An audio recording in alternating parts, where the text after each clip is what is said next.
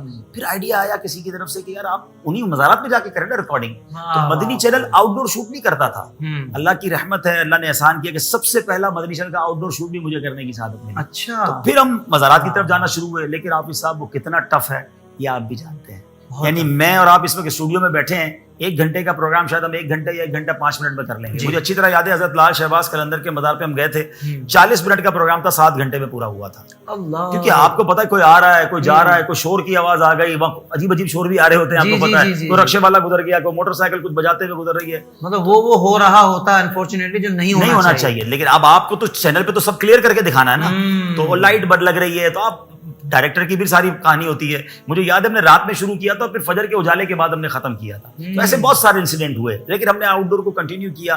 پھر اللہ کی رحمت سے، سرکار کے کرم سے مجھے کئی بار مدنی شریف جانے کا موقع ملتا رہتا، تو مدنی شریف والوں نے کہا کہ آپ ایسا کریں کہ حرمین طیبین کی ریکارڈنگ کریں۔ پھر میں نے زیارات مقامات مقدسہ کیا۔ وہ سلسلے کو جو پاپولرٹی اس زمانے میں ملی، اور لوگ جس طرح پکڑ پکڑ کر دعائیں کرتے تھے کہ ہم تو گھر بیٹھے وہ دیکھ رہے ہیں جو کبھی دیکھا نہیں تھا، آپ نے دکھا دیا۔ اچھا، پھر اولیاء کرام کے بارے میں ایک اور فائدہ لوگوں کو یہ، وہ نام سب نے سنا ہوا تھا، پتا نہیں تھا ان کے بارے میں، تعارف نہیں تھا۔ تو ہم ان کی سیرت جب ان کے بازار پر جا کر یا اس مقام پر جا کر بیان کرتے ہیں، مجھے UK میں لوگ ملے کہ ہم جن بزرگ سے مرید تھے نا، ہمیں ان کے بارے میں نہیں پتا تھا، مدنی چینل کی وجہ سے پتا چلا۔ تو یہ شروع ہوا۔ اب جب وہ سلسلہ بڑا کامیاب ہوا تو پھر چینل والوں نے کہا کہ صرف حرمین طیبین کیوں، آپ اور آگے بڑھیں۔ پھر ہم بغداد شریف کی، ہم نے عراق کی ریکارڈنگ کی، پھر جارڈن کی پھر ٹرکی کی، پھر ہم نے ابھی بنگلہ دیش گیا تو وہاں پتہ چلا کہ جس طرح ہمارے یہاں ملتان مدینۃ الاولیاء ہے تو چٹاگانگ مدینۃ الاولیاء ہے، تو پھر ہم نے چٹاگانگ میں مقامات مقدسہ ریکارڈ کیے۔ پھر میرا ہندوستان جانا ہوا تو مزارات ہی مزارات ہیں، تو ہم نے پروگرام اس میں ریکارڈ کیا، یہ دیس ہے میرے خواجہ کا، اور وہ ہم نے بمبئی سے شروع کیا اور ہم نے تقریباً مزارات اولیاء کو ریکارڈ کیا۔ تو اللہ کی رحمت سے یہ سعادت مجھے ملی، آلموسٹ میں نے تقریباً یہ مقامات۔ اس دوران کوئی واقعہ ایسا کسی مزار پاک سے آپ کو خاص ایسا رہا ہو؟ ہاں، وہ ایک واقعہ تو وہ ریکارڈ بھی ہو گیا تھا۔ ٹرکی میں استنبول میں مزار شریف ہے، حضرت ابی شیبہ رضی اللہ عنہ صحابی رسول ہیں، اور ہم جب وہاں مزار پر گئے نا تو ہم نے تو نارمل ریکارڈنگ کی، لیکن اس وقت ایک چیز میں نے محسوس کی کہ ہم سارے مدنی قافلے والوں پر رکت طاری ہو گئی، سبھی رونے لگے، دعا میں، اور بڑا ماحول بن گیا۔ ایسے ریکارڈنگ کر کے ہم آ گئے تو مجھے میرے ایڈیٹر نے بلایا کہ عبدالعلی بھائی ذرا آئیے گا، آپ سے کام ہے۔ تو میں گیا تو انہوں نے کہا یہ آپ کو کچھ نظر آ رہا ہے؟ تو میں نے کہا یہ نظر تو کچھ نہیں آ رہا، کریں دیکھیے آپ مزار شریف میں جنبش ہو رہی ہے۔ تو میں نے کہا مزار شریف میں جنبش نہیں ہو رہی، کیمرہ مین کا ہاتھ ہل رہا ہوگا۔ کہتا نہیں، ایڈیٹر کو پتا ہوتا ہے، کہتا نہیں یہ پوری فریم رکی ہوئی ہے، صرف مزار شریف ہل رہا ہے۔ تو پھر میں نے کہا نہیں یار، اور ٹیکنیکل لوگوں کو بلایا، انہوں نے اور لوگوں کو بلایا، سب نے کہا نہیں مزار شریف جنبش ہو رہا ہے۔ اچھا، اب میں سچی بات ہے کہ تھوڑا سا گھبرا گیا کہ یہ کیا ہو رہا ہے، اس کو آن ایئر کرے نہ کرے۔ میں یہ ماجرا لے کر امیر علیہ سنت کی بارگاہ میں گیا۔ امیر علیہ سنت کی عاجزی آپ کو پتہ ہی ہے، وہ اتنے صاف دل آدمی ہیں، انہوں نے فرمایا کہ بیٹا مجھے پتہ نہیں یہ کیا ہے، تو میں یہ کچھ کہہ نہیں سکتا۔ اچھا، ہم نے آن ایئر نہیں کیا۔ اس کے بعد میری مدینہ پاک حاضری ہوئی، میرے پاس یہ موبائل میں تھا، تو وہاں ایک ترکی کے بہت بڑے عالم دین آئے تھے، ان سے میری ملاقات ہوئی، تو میں نے ان کو وہ ویڈیو دکھائی۔ میں نے کہا یہ کیا ہے؟ آپ یقین کریں طاہر بھائی، وہ زاروں قطار ہو گئے۔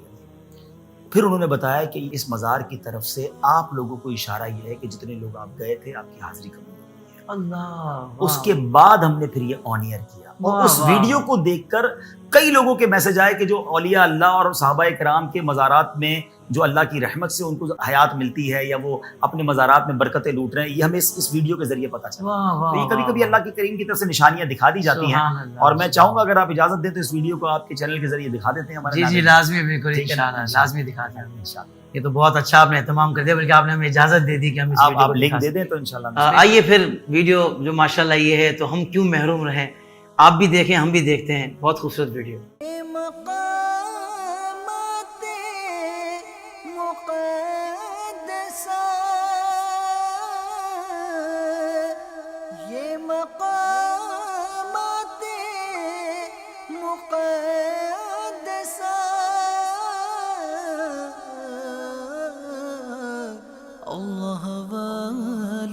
سے ہیں جو وابستہ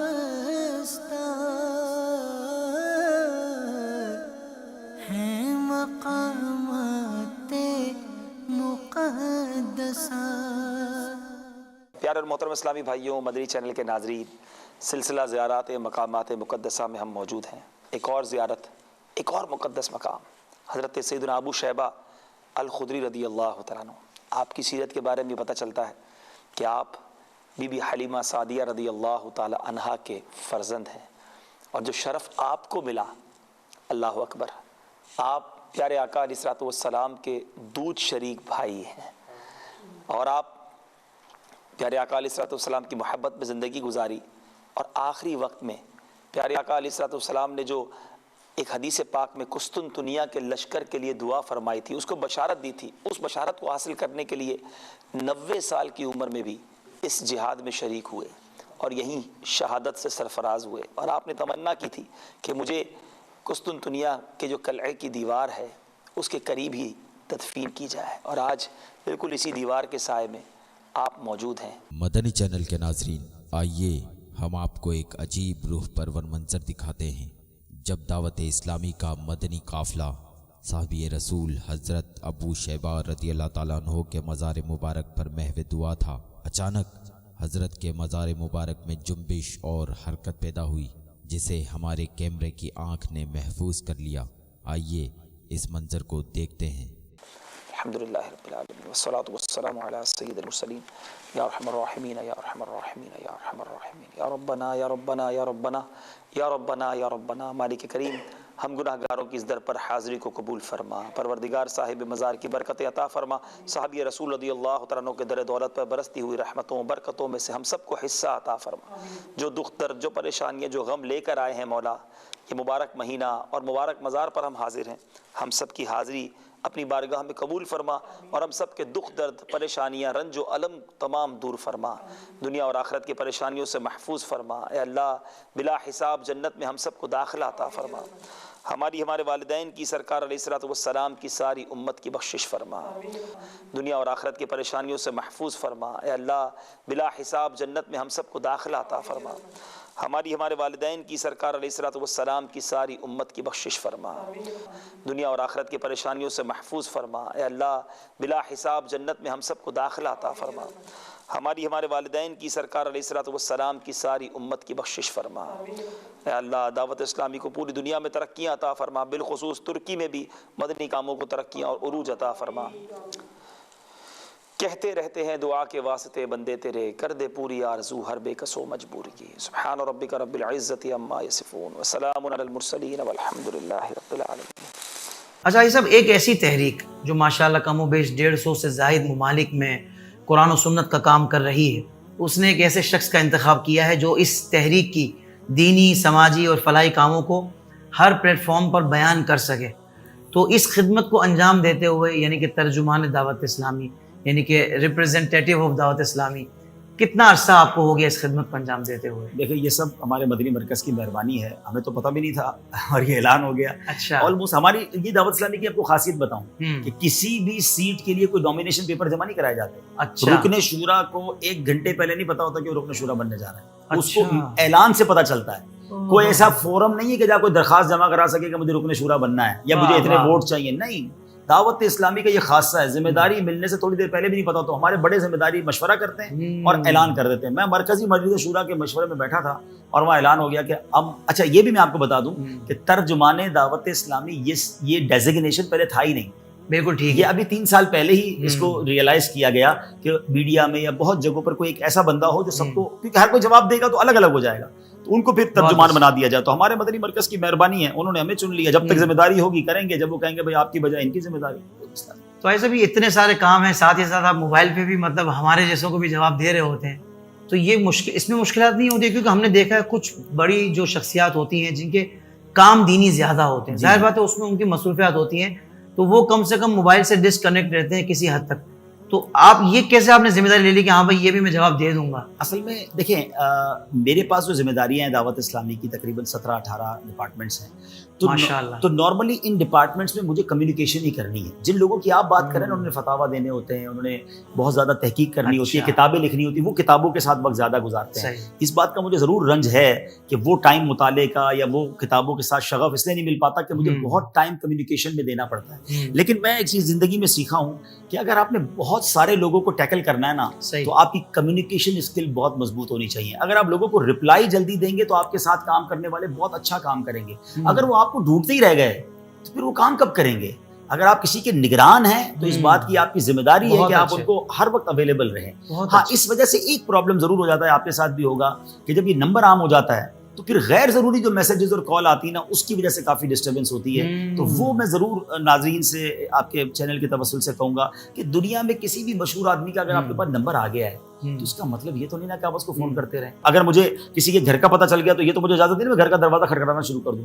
تو آپ نارمل رہیں, پتہ ہے وہ بندہ مصروف ہے, آپ کی محبت اپنی جگہ پر, لیکن کس کس کی کال اٹھائے. اچھا کال نہ اٹھائیں تو پھر میسج آتا ہے کہ آپ تو بڑے آدمی کے فون اٹھاتے ہیں, آپ تو غریبوں کی باتیں نہیں کرتے. تو کبھی کبھی جی چاہتا ہے رپلائی دوں کہ بھائی آپ کے نمبر کے ساتھ آپ کا بینک بیلنس نہیں نظر آ رہا ہوتا, کیا آپ امیر ہیں یا غریب ہیں, اتنی بدگمانی نہ کریں. انسان مصروف بھی ہوتا ہے, تو یہ پرابلم ضرور رہتا ہے. لیکن میں کوشش کرتا ہوں کہ جتنے لوگ میرے ساتھ منسلک ہیں, جو ہماری مجلسوں کے اراکین ہیں, پوری کوشش ہوتی ہے کہ ان کو منٹوں میں میکسیمم گھنٹوں میں جواب دے دوں تاکہ کام آگے بڑھتا رہے. ایسا سچی بات ہے کہ میں حیران ہوں تھوڑا سا آپ کے اوپر, کیونکہ کبھی کبھی تو ہم بھی بفر جاتے ہیں.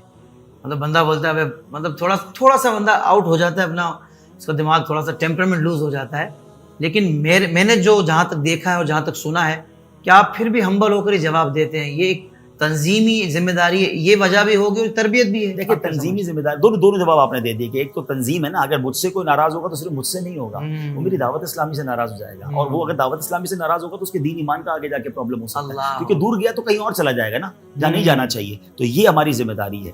دوسری بات یہ کہ تربیت امیر اہل سنت بار بار سمجھا رہے ہوتے ہیں. میں آپ کو ایک پیسے ٹپ دے دیتا ہوں, آپ کو بھی اور ہمارے ناظرین کو بھی. انسان ہے نا, ہماری زندگی میں کیفیات چل رہی ہوتی ہیں, کبھی غم, کبھی خوشی, کبھی ٹینشن, کبھی موڈ خراب. ہم بھی انسان ہی ہیں. جب آپ کو فیل ہونے لگے گا نا کہ آپ کو دل نہیں چاہ رہا کسی سے بات کرنے کا, یا آپ فرسٹریٹ فیل کر رہے ہیں, یا آپ اپنے آپ کو ٹائرڈ فیل کر رہے ہیں, آپ اس وقت فون نہ اٹھائیں. اچھا, بہت اچھا. فون نہ اٹھائیں, اپنے آپ کو دور کر دیں. آپ کو پتہ ہے کال آ رہی, نہ اٹھیں, کیونکہ اب آپ اٹھائیں گے تو کچھ کہہ ہی دیں گے اس کو. اس بیچارے کو تو نہیں پتا نا آپ کا موڈ خراب ہے, اس بیچارے کو تو نہیں پتا آپ کسی ٹینشن میں. آپ فون اٹھاتے کہیں گے یار پتہ نہیں میں کس ٹینشن میں ہوں, تو وہ تھوڑی کہے گا حضرت آپ کے نمبر پہ ٹینشن موڈ نہیں لکھا ہوا کیا کہنے, مجھے کیا پتا آپ ٹینشن, میں تو محبت کے لیے کال کی تھی. تو آپ کو جب یہ فیل ہو رہا ہے کہ یار اس وقت میں اچھا فیل نہیں کر رہا, چھوڑ دیں کو فون کو. آپ جب ایزی ہو جائیں, چائے پی لیں, وضو کر لیں, فریش ہو گئے, آپ دیکھیں یار 10 کالیں آئیں گے, باری باری رابطہ کریں, تو آپ ان کو اچھا جواب دے پائیں گے. آپ ٹینشن میں لوگوں سے نہ ملاقات کریں نہ فون اٹھائیں, آپ ایزی ہو جائیں. ان کو نہیں پتا آپ ٹینشن میں. دیکھیں طاہر بھائی, اللہ نے جو مجھے اور آپ کو مقام دیا نا, اب اس مقام کی ذمہ داری یہ ہے کہ لوگ ہم سے محبت ہی ایکسپیکٹ کرتے ہیں, اللہ مسکراہٹ ہی ایکسپیکٹ کرتے ہیں. بہت پیارا آپ نے نسخہ, یہ تو مجھے بھی بڑا کام آئے گا, کیونکہ میں بھی سو کے اٹھتا ہوں نا. ہاں, آپ تھکے بھی, ابھی آپ پروگرام کر کے اٹھے, آواز بھی نہیں اس طرح نکل رہی ہوتی ہے بندے کے اندر, تھوڑی دیر کے لیے آپ کچھ اور کر لیں, بات نہ کریں, اور جب آپ ایزی فیل کریں پھر بات. کیونکہ لوگ جب صرف جواب نہیں مانگ چاہتے, لوگ اس کے ایموشنز کے ساتھ جواب چاہتے ہیں کہ آپ کے جواب کے اندر آپ کی فیلنگز کیا ہے. ارے بھائی ایک ایک جملے کو جج کر رہے ہوتے ہیں. اللہ اکبر. اچھا آئی صاحب, یہ بھی ایک ڈفرینٹ سوال ہے جو میں آپ سے کرنے لگا ہوں, کہ کچھ سالوں پہلے تک ایسا محسوس ہوتا تھا کہ دعوت اسلامی متوسط طبقے میں ہی کام کر رہی ہے, ایک لوگوں کا ایک پرسیپشن تھا اس طریقے سے. لیکن 2022 کے وسط میں جب میں آپ سے اس وقت بات کر رہا ہوں تو دعوت اسلامی کی خدمات اب نمایاں ہو چکی ہیں الحمدللہ. تاجر برادری ہو, وکلا ہوں, ڈاکٹرز ہوں, بیوروکریٹس ہوں, حتیٰ کہ زندگی کے تمام شعبہ جات میں دعوت اسلامی ہمیں مصروف عمل نظر آتی ہے. تو دور جدید میں دعوت اسلامی کو بھی جدید بنا دیا, یہ کیسے ممکن ہوا؟ پہلے تو جو پرسیپشن آپ نے بیان کیا وہ درست نہیں ہے کہ دعوت اسلامی متوسط لوگوں میں تھی, تاجران میں نہیں تھی. میں نے اپنی مثال دی ہے, میرے والد صاحب بہت بڑے بزنس مین تھے, اور جب دعوت اسلامی بنی اس پہلے دن سے دعوت اسلامی میں امیر اہل سنت کے اسٹارٹ میں قریبی دوست تھے یا اسٹارٹر تھے دعوت اسلامی کے, اس میں انجینئرز بھی تھے, اس میں سید عبد القادر شاہ صاحب بہت بڑے تاجر تھے, میرے والد صاحب تھے, ہمارے توفیق انجینئر بھائی تھے, بہت سارے لوگ تھے جو پڑھے لکھے بھی تھے اور تاجر بھی تھے. بلکہ میں آپ کو مزے کی بات بتاؤں, میں نے اپنے ابو سے ایک بار یہ سوال کیا, یار ایک بات بتائیں, اس زمانے میں جس زمانے میں آپ کو مولانا الیاس کا اس وقت حضرت صاحب کہتے تھے, جی بلکہ اس سے پہلے الیاس صاحب کہتے تھے, پھر حضرت صاحب, اب امیر اہل سنت. تو الیاس صاحب یا حضرت صاحب سے ایسا کیا آپ کو ملتا تھا کہ ان کے گرد تو 4-5 آدمی تھے, مشہور بھی نہیں تھے, وہ غریب بھی بہت تھے. امیر اہل سنت کی غربت کے بارے میں سنا ہے, آپ کو کیا ایسا نظر آیا تھا؟ اچھا آپ ذرا اس زمانے میں سوچے کہ خارا در جی کے اطراف میں کون کون نہیں تھا بڑے بزرگوں میں، جی ٹھیک ہے نا، بڑے بڑے نام سمجھ رہے ہیں نا آپ، بالکل۔ وہ سارے بڑے نام موجود ہیں، حیات ہیں۔ ہوں، اور میں اپنے والد صاحب سے پوچھ رہا ہوں کہ آپ ایک کاروباری آدمی، ویل آف پرسنالٹی، آپ کو مولانا الیاس قادری صاحب میں کیا نظر آیا تھا؟ واہ کیا آپ واہ ان کے پاس واہ۔ چلے گئے؟ کہا یار عبدالحبیب میں بھی سوچتا ہوں کہ کوئی روحانیت ہی تھی کہ حضرت صاحب ہمارے سامنے اپنی وہ تیل کی شیشی بھرا کرتے تھے، کیونکہ حضرت صاحب کی تیل کا کاروبار تھا، جی بالکل۔ عطر کا کاروبار تھا، کہ ہم 2 بزنس مین اور 2 انجینئر ان کے ساتھ بیٹھے ہوتے تھے اور ان کی تیل کی شیشیاں بھی ساتھ ساتھ بھر رہے ہوتے تھے اور مدنی مشورہ بھی کر رہے ہوتے تھے۔ یعنی میں پرسنلی یہ سمجھا ہوں کہ امیر اہل سنت کی یہ کرامت ہے کہ جس دور میں ان کو جیسا بندہ چاہیے تھا اللہ نے وہ بندہ انہیں عطا فرمایا۔ واہ واہ واہ، اب آپ ہسٹری پڑھ لیں دعوت اسلامی، سبحان اللہ۔ جب دعوت اسلامی کو سبحان جناب سپورٹرز کی ضرورت تھی، دعوت اسلامی کو سپورٹرز ملے، جب دعوت اسلامی کو پلانرز کی ضرورت تھی، دعوت اسلامی کو پلانرز ملے، جب دعوت اسلامی کو عوام کی ضرورت تھی، عوام ملی، اب اس کے بعد دعوت اسلامی کو چینل کی ضرورت تھی، دعوت اسلامی کو چینل ملا، میڈیا کی ضرورت تھی، میڈیا ملا، الیکٹرانک میڈیا کی ضرورت پڑی، ڈیجیٹل میڈیا کی ضرورت پڑی، آن لائن کاموں کی ضرورت پڑی، جیسے جیسے وہ ضرورت پڑتی گئی اللہ نے راستے آسان کر دیے اور ویسے ویسے لوگ بھی ملتے گئے۔ آپ اگر ہسٹری اٹھائیں، نعت خوانوں کی ضرورت پڑی تو دعوت اسلامی نے تو کھیپ دی دنیا کو نعت خوانوں کی۔ آپ آج بھی دیکھ لیں ماشاءاللہ، میں کہوں گا کہ آپ کو بھی فیضان بہت سارا دعوت اسلامی کا ملا، اور ایسے بہت سارے نعت خواں ہیں جنہوں نے دعوت اسلامی سے وہ فیضان لیا، تو چاہے فیلڈ نعت خوانی کی ہو، مقررین کی ہو۔ اچھا علماء کی ضرورت محسوس ہوئی تو جامعہ بننا شروع ہو گئے، اب اتنے علماء بن گئے، مفتیان کرام کی ضرورت محسوس ہوئی، مفتیان کرام ملنا شروع ہو گئے۔ تو یہ میں نے دیکھا ہے کہ ان 41 ایئرز میں امیر اہل سنت کی جو سیرت ہے نا، اگر کوئی اسی پہ غور کرتا جائے نا کہ اللہ والوں کی کیسے غیب سے مدد ہوتی ہے، یہ ہوتی چلی گئی۔ تو یہ جو آپ نے کہا نا جدید کیسے کر دیا، میں نے تو یہ دیکھا ہے، اور آپ نے شروع میں انٹرو میں ایک بات کہی تھی، کسی حد تک وہ بات بالکل درست ہے کہ دعوت اسلامی کسی کام میں ہاتھ ڈالتی ہے اور کیسے کمال کر دیتی ہے۔ میں اس کے پیچھے 2 وجوہات بیان کروں گا۔ ایک وجہ تو یہ ہے کہ ایسا نہیں ہوتا کہ ہم اچانک اس کو شروع کرتے ہیں، ہمارے بہت سارے پروجیکٹ اس وقت بھی پائپ لائن میں ہیں جن پر مشورے جاری ہیں، مہینوں مشورے چلتے ہیں، مہینوں کے بعد ہم آپ کے سامنے لاتے ہیں، پبلک کے سامنے، پبلک کہتی ہے یہ کیسے کر لیا۔ ہم اس کے پہلے پروفیشنلز ڈھونڈتے ہیں، ان سے میٹنگز کرتے ہیں، شرعی رہنمائی لیتے ہیں، اس کی بجٹنگ کرتے ہیں، تب جا کے اس کو اناؤنس کرتے ہیں۔ مدنی ہوم بہت پرانا پروجیکٹ تھا، اب آن ایئر ہوا، مدنی کلینک پرانا پروجیکٹ تھا، پھر ہم پبلک میں لائے۔ تو ایک تو ہوم ورک وہ ہم ضرور کرتے ہیں، FGRF ہوم ورک ہم کئی سالوں تک، کئی مہینوں تک کرتے ہیں۔ سیکنڈلی میں نے یہ دیکھا ہے کہ چونکہ اخلاص ہے نا، مقصد کمرشل نہیں ہے، بڑے بڑے لوگ خود ہی آ جاتے ہیں، کہتے ہیں یار ہمیں تو لگتا ہے ہماری زندگی کا مقصد اب پورا ہوگا، ہم میڈیا میں برسوں سے تھے، سوچتے تھے کیا دین کی خدمت کریں، اب چینل آ گیا، مدنی چینل، ہم آپ کے ساتھ ہیں۔ ہم جناب IT میں اسپیشلسٹ تھے، ہمیں نہیں پتا تھا کہ دین کا کام کیسے کر سکتے ہیں، دعوت اسلامی آ گئی، اب ہم IT کی خدمات دیں گے، اب ڈاکٹرز آ رہے ہیں، کیا مدنی کلینک بن رہا ہے۔ اس طرح کے پروفیشنلز آ کر اپنے آپ کو پیش کرتے ہیں کہ ہمارے کام آسان ہو جاتے ہیں۔ ماشاءاللہ ماشاءاللہ، کیا کہنے ہیں۔ ایسا آپ کا ایک سلسلہ مجھے بہت پسند ہے، ذہنی آزمائش۔ تو یہ کیسا یونیک آئیڈیا تھا آپ کا، اور اس کو آپ نے جس انداز سے اس کو ریپرزینٹ کیا، میں حیران ہوں۔ اور واقعی اس میں جو علمی مواد، جو کنٹینٹ، اور جس طرح نوجوانوں کا اس میں دلچسپی میں نے جو نظر آئی، مجھے بڑی کمال تھی۔ یہ کس کا آئیڈیا تھا؟ یہ کہاں آپ نے کس طرح ڈیزائن کیا تھا؟ یہ ایک سمجھ لیں کہ حادثاتی پروگرام تھا، یعنی سمجھے کہ سڈنلی ہو گیا تھا۔ ٹھیک ہے، یہ ہوا تھا کہ یہ بات ہے میرا خیال ہے آج سے 10 سال پرانی۔ ہم بیٹھے تھے، مدنی مشورہ کر رہے تھے کہ 12 ربیع الاول کا مہینہ تھا، FPC ڈیزائن ہو رہی تھی کہ 12 مدنی مذاکرے، تو کیا کیا پروگرامز ہونے چاہیے۔ تو کہا گیا کہ امیر اہل سنت جو ہے نا، پہلے آن ایئر مدنی مذاکرہ کرتے ہیں، پھر خصوصی مدنی مذاکرہ کرتے ہیں، اس میں 1-1.5 گھنٹے کا بریک ہے۔ تو اس 1-1.5 گھنٹے میں کوئی پروگرام کیا جائے تاکہ لوگ مسجد سے نیچے آ جائیں، میلاد ہال میں بیسمنٹ میں، اور اتنی دیر میں امیر اہل سنت بھی آ جائیں۔ تو 1-1.5 گھنٹہ اس سلاٹ کو کون سنبھالے گا، یہ بات ہو رہی تھی۔ تو میں نے کہا یار میں نے آج تک بچوں کا پروگرام نہیں کیا، میں نے اس وقت تک کبھی نہیں کیا تھا۔ تو میں نے کہا آپ ایسا کریں، یہ مجھے سلاٹ دے دیں، میں بچوں کا ایک مقابلہ کرتا ہوں، میں نے کبھی کیا نہیں ہے لیکن ٹرائی کرتا ہوں۔ اچھا چلیں کر لیں گے، میں نے کہا ٹرائی کرتے ہیں، 12 ہی پروگرام ہے نا، 12 پروگرام کر لیں گے۔ تو نام کیا ہونا چاہیے؟ تو ان دنوں ہمارے ایک مبلغ دعوت اسلامی بچوں کا ایک اسی طرح کا کوئز پروگرام ذہنی آزمائش آلریڈی کرتے تھے، شاید یہ لوگوں کو نہیں پتا، تو مدنی چینل پہ چلتا تھا۔ تو میں نے کہا ذہنی آزمائش ہی نام رکھ لیتے ہیں، اور کیا نام اس وقت سڈنلی کو ذہن میں آیا نہیں، رکھ لیے۔ 12 پروگرام کرنے تھے تو ہم نے کچھ جامعۃ المدینہ کی ٹیم بنا لی، کچھ مدرسے کی بنا لی۔ اب وہ پروگرام اگلے 5-6 پروگرام کے بعد اتنا پاپولر ہونا شروع ہوا کہ لوگ جناب، وہ جیسی مدنی مذاکرہ ختم ہوتا میلاد ہال بھر جاتا اور لوگ انتظار کر رہے ہوتے۔ اچھا 12 ربیع الاول کی رات یا 11 ربیع الاول کی رات میں اس کا فائنل کر دیا، ختم۔ ہم نے کہا 12 دن تھے، ختم ہو گیا۔ سبحان اللہ۔ تھوڑے دنوں بعد 11 مدنی مذاکرے آئے، 11ویں شریف کے۔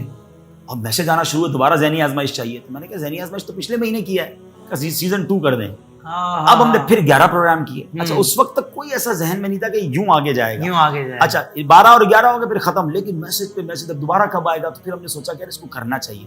سیزن 3 کیا،